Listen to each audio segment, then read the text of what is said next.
ایک بے سہارا ماں اپنے 2 معصوم بچوں کو دنیا کی سخت حقیقتوں کے بیچ چھوڑ کر لوٹ کر نہ آنے والے دیش چلی گئی۔ اپنے 2 معصوم بچوں کو چھوڑ کر وہ مر گئی۔ 2 معصوم 10 سال کی بچیاں زینب اور ماہرہ ماں کی قبر کے پاس خاموشی سے بیٹھ کر رو رہی تھیں۔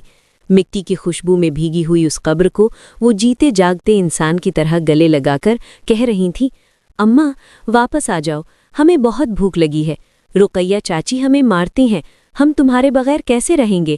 یہ منظر دیکھ کر کوئی بھی ٹھٹک کر رک جاتا، یوں لگتا تھا جیسے ہوا بھی تھم گئی ہو۔ اتنے چھوٹے بچوں کے منہ سے اتنی تکلیف بھری باتیں سن کر دل کانپ اٹھتا۔ دن کے سمے تیز دھوپ زمین کے سینے پر آگ بن کر برس رہی تھی، پیڑوں کے پتوں پر بھی جیسے گرمی کی گھنٹیاں بج رہی تھیں۔ ایسی خوفناک گرمی کے بیچ 10 سال کی 2 نازک جانیں زینب اور ماہرہ گاؤں کے کنویں سے بڑے بڑے پانی کے ڈول اٹھا کر لڑکھڑاتے ہوئے گھر کی طرف لوٹ رہی تھیں۔ ان کے ہاتھ کانپ رہے تھے مگر وہ خاموشی سے چلتی جا رہی تھیں۔ گھر پہنچ کر جب انہوں نے ڈول بکریوں اور گایوں کے سامنے رکھے اور صحن میں داخل ہوئیں تو اندر سے تیز گرج جیسی ایک چیخ سنائی دی۔ ان کی چاچی رقیہ چیخ کر کہنے لگی، اندر کون آنے کو بولا؟ پہلے کام ختم کرو۔ لڑکیاں سر جھکا کر شرم اور تھکان کے ساتھ آہستہ سے بولیں، چاچی کام تو ختم کر دیا ہے، بہت بھوک لگی ہے، ہمیں کچھ کھانے کو دے دو۔ یہ سن کر رقیہ کا غصہ اور بھڑک اٹھا۔ وہ دوڑتی ہوئی آئی اور غرج کر بولی، بھوک؟ تمہیں تو ہر وقت بھوک ہی لگی رہتی ہے، جاؤ پہلے کپڑے دھو پھر کھانا ملے گا۔ 2 ننھی بچیاں ساکت کھڑی رہ گئیں۔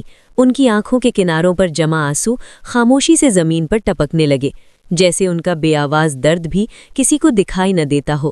رقیہ کی بات سن کر ننھی دونوں بہنیں زینب اور ماہرہ بھوک سے کانپتے ہاتھوں سے پھر کپڑے دھونے لگیں۔ ان کی زندگی گویا ہر دن انہیں نئی کڑی آزمائش میں ڈال دیتی تھی۔ ہر لمحہ پہاڑ کی طرح بھاری تھا۔ صرف 1 مہینے پہلے ان کے ماں باپ اس دنیا سے رخصت ہو چکے تھے۔ ماں کی ممتا، باپ کی محبت، سب کچھ کھو کر وہ اچانک تنہا ہو گئیں۔ ماں کی موت نے جیسے ان کی زندگی کے دروازے پر بے رحم اندھیرا کھول دیا تھا۔ اب وہ مکمل طور پر اسی رقیہ چاچی پر منحصر تھیں جس کا دل اتنا سخت تھا کہ اس سے تو پتھر میں بھی زیادہ رحم ہوتا۔ اسی دن بھی دونوں بہنیں پانی کے ڈول ہاتھ میں لیے کنویں کی طرف جا رہی تھیں۔ کنویں پر پہنچ کر ماہرہ بولی، زینب اماں بہت یاد آ رہی ہیں اور بہت بہت بھوک بھی لگی ہے، چلو نا اماں کی قبر کے پاس چلتے ہیں۔ زینب نے ڈری ہوئی آنکھوں سے کہا، چاچی ناراض ہو جائیں گی، دیر ہوئی تو ماریں گی۔ لیکن ماہرہ کی ضد اور آنسو دیکھ کر زینب انکار نہ کر سکی۔ دونوں کنویں کا راستہ چھوڑ کر قبرستان کی طرف چل پڑیں۔ اسی سمے راستے میں اچانک ان کی نظر زمین پر پڑے 2 ٹکڑے سوکھی روٹی پر پڑی۔ وہ جھک کر انہیں اٹھا لی۔ بھوک کی شدت جتنی تھی اتنی ہی رزق کے لیے شکر گزاری بھی۔ اللہ جو دیتا ہے وہ حرام نہیں، یہ بات وہ بچپن سے جانتی تھی۔ روٹی ہاتھ میں لے کر جب وہ ماں کی قبر کے پاس پہنچی تو ان کی آنکھوں کے آنسو رکنے کا نام نہیں لے رہے تھے۔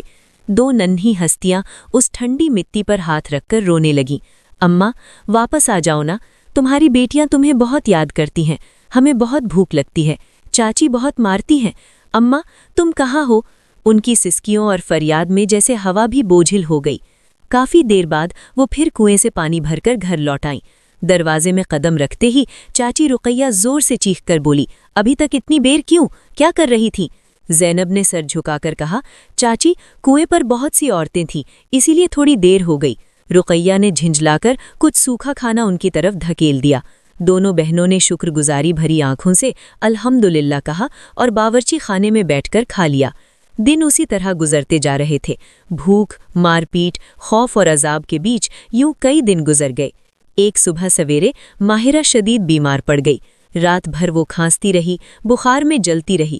اس کے پاس پوری رات جاگ کر بیٹھی رہی زینب، سر پر گیلا کپڑا رکھے ننھے ہاتھوں سے پیار کرتی دعائیں پڑھتی رہی۔ صبح ہوتے ہی زینب دوڑ کر گئی اور بولی، چاچی ماہرہ کی طبیعت بہت خراب ہے، بخار ہے، کھانسی ہو رہی ہے۔ روتے ہوئے زینب نے پھر کہا، چاچی ماہرہ کی حالت بہت خراب ہے، بخار بھی ہے، کھانسی بھی، پلیز اسے ڈاکٹر کو دکھا دیں۔ رقیہ نے تیوری چڑھا کر تیز لہجے میں کہا، ڈاکٹر؟ تمہارے پاس پیسے ہیں؟ تم جیسے منحوسوں کو کچھ نہیں ہوتا، جاؤ اپنا کام کرو، خود ہی ٹھیک ہو جائے گی۔ یہ الفاظ چھری کی طرح تیز تھے۔ زینب کا ننھا سے دل ٹوٹ کر بکھر گیا۔ وہ آنکھوں کے آنسو پونچھ کر پھر صحن میں گئی اور برتن دھونا شروع کر دیا۔ ہاتھ کام میں تھے مگر دل بار بار ماہرہ کی طرف دوڑ جاتا جو اندر بخار میں کانپتی ہوئی بے بس پڑی تھی۔ کچھ دیر بعد کام ختم کر کے زینب دوڑتی ہوئی کمرے میں گئی۔ دروازے کے پاس پہنچ کر اس کا دل کانپ اٹھا۔ چارپائی پر ماہرہ بے ہوش پڑی تھی، آنکھیں بند، ہونٹ سفید، جسم ٹھنڈا۔ زینب کانپتے ہاتھوں سے بہن کو ہلانے لگی۔ ماہرہ اٹھو، پلیز آنکھیں کھولو، تمہیں کیا ہو گیا؟ مجھے چھوڑ کر مت جانا، پلیز اٹھو۔ یوں ہی چیختی رہی۔ اس کی فریاد سن کر رقیہ دوڑتی ہوئی آئی۔ نبض چھوتے ہی سب سمجھ آ گیا۔ ماہرہ اس دنیا سے ہمیشہ کے لیے رخصت ہو چکی تھی۔ اس لمحے زینب کی چیخ سے جیسے آسمان بھی لرز اٹھا۔ وہ بہن کو سینے سے لگا کر رونے لگی۔ ماہرہ، مجھے اکیلا چھوڑ کر کیوں چلی گئیں؟ اماں چلی گئیں، اب تم بھی چلی گئیں۔ ماں کے بعد بہن کو کھونے کا یہ صدمہ، یہ درد ایک چھوٹی بچی کے دل کے لیے ناقابل برداشت تھا، مگر زندگی نے اسے رکنے نہ دیا۔ وقت گزرتا گیا، زینب آہستہ آہستہ بڑی ہوتی گئی، مگر اس کی زندگی میں وہی اندھیرا، ظلم اور بے توجہی قائم رہی۔ جب زینب جوان ہوئی تو اس کا حسن غیر معمولی تھا۔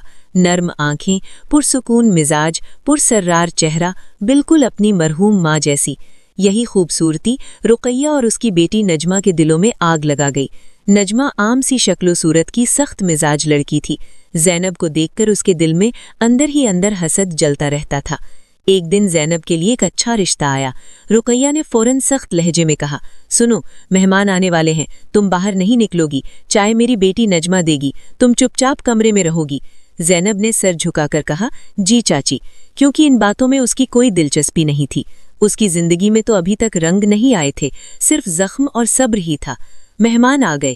نجمہ چائے لے کر آ رہی تھی، اچانک زور سے چیخ کر اس نے چائے گرا دی۔ ہاتھ جل گیا، زینب یہ گندگی صاف کرو۔ زینب پرندے کی طرح دوڑتی ہوئی آئی، سر جھکا کر خاموشی سے چائے، کپ اور پھیلا ہوا پانی صاف کرنے لگی۔ اس کے ہاتھ کانپ رہے تھے۔ خوف، ذلت اور عادت بن چکی عذاب سب مل کر مہمان اب تک صرف باتوں میں مشغول تھے۔ جیسے ہی انہوں نے سر اٹھایا، جو منظر دیکھا وہ انہیں حیران کر گیا۔ زینب کی بے مثال خوبصورتی، شرم سے جھکا ہوا اس کا چہرہ بھی روشنی کی طرح چمک رہا تھا۔ وہ ایک دوسرے کی طرف دیکھ کر دنگ رہ گئے۔ یہ منظر رقیہ کی آنکھوں سے اوجھل نہ رہا۔ مہمان بات کرتے کرتے اچانک خاموش ہو گئے۔ زینب کے نرم نقش و نگار، سانولا رنگ اور عجیب وقار بھرا چہرہ سب کو بیاض ہی مسحور کر گیا۔ اس کی موجودگی میں ایک طرح کا پرسکون حسن تھا جو کسی بھی محفل کو روشن کر دے۔ لڑکے کی ماں نے حیرت سے رقیہ سے پوچھا، یہ لڑکی کون ہے؟ رقیہ نے ایک لمحہ ضائع کیے بغیر کہا، اوہ، یہ ہمارے گھر کی کام والی لڑکی ہے۔ اس دن مہمان کچھ کہے بغیر اٹھ کر چلے گئے، لیکن رقیہ کی آنکھوں میں آگ جل رہی تھی۔ اسے یوں لگ رہا تھا جیسے اس کے سر پر طوفان منڈلا رہا ہو۔ وہ سوچ رہی تھی کہ یہ غصہ کیسے نکالے۔ اگلے ہی لمحے دھماکہ ہو گیا۔ رقیہ زینب پر جھپٹی اور زوردار تھپڑ مار کر چیخ اٹھی، بدبخت لڑکی، کتنی بار کہا ہے مہمانوں کے سامنے نہیں آنا، پھر کیوں آئی؟ آنکھوں میں آنسو بھرے زینب نے کانپتی آواز میں کہا، چاچی، آپ ہی نے تو بلایا تھا۔ نجمہ کے ہاتھ سے چائے گر گئی تھی، مگر رقیہ نے ایک لمحہ بھی اس کی بات نہ سنی۔ اس دن زینب اپنے کمرے میں بیٹھ کر آنسو نہیں روک سکی۔ یوں لگ رہا تھا جیسے ہر آنسو کے ساتھ جمع شدہ عذاب باہر نکل رہا ہو۔ جب بھی رشتے کی بات آتی، سب زینب کے حسن کی تعریف کرتے، اور یہ تعریفیں نجمہ اور رقیہ کے دل میں آہستہ آہستہ حسد کے تیز کانٹے بن کر چبھتی جا رہی تھیں۔ کچھ دن بعد رقیہ کے دل میں ایک خوفناک منصوبہ پیدا ہوا۔ زینب کو راستے سے ہٹانا ہوگا، تب نجمہ کی شادی کسی امیر گھر میں طے کرنا آسان ہو جائے گا۔ لیکن اگر یہ کام کھلے عام کیا گیا تو گاؤں والوں کو خبر ہو جائے گی، قانونی جھنجٹ بھی کھڑا ہو جائے گا، اس لیے اسے کوئی اور راستہ نکالنا پڑا۔ اگلے دن رقیہ نے زینب سے کہا، جاؤ کنویں سے پانی بھر کر لاؤ۔ زینب خاموشی سے گھڑا اٹھا کر کنویں کی طرف چل دی۔ پانی بھر کر جیسے ہی وہ پلٹی، اچانک کسی نے اس کے منہ پر رومال دبا دیا۔ میٹھی خوشبو سے اس کا سر چکرانے لگا۔ کچھ ہی سیکنڈ میں اس کا جسم بے جان سا، ایک منہ ڈھنگے ہوئے آدمی نے خاموشی سے اسے گود میں اٹھایا اور اندھیرے کی طرف چل پڑا۔ زینب کو کچھ معلوم نہیں تھا کہ وہ کہاں جا رہی ہے، کون لے جا رہا ہے اور کیوں لے جا رہا ہے۔ ادھر رقیہ صحن میں بے فکری سے بیٹھی تھی۔ اچانک فون بج اٹھا۔ فون اٹھاتے ہی دوسری طرف سے آواز آئی، کام ہو گیا ہے۔ رقیہ کے ہونٹوں پر فاتحانہ مسکراہٹ پھیل گئی۔ نجمہ نے پوچھا، اماں کیا ہوا؟ رقیہ نے پرسکون لہجے میں کہا،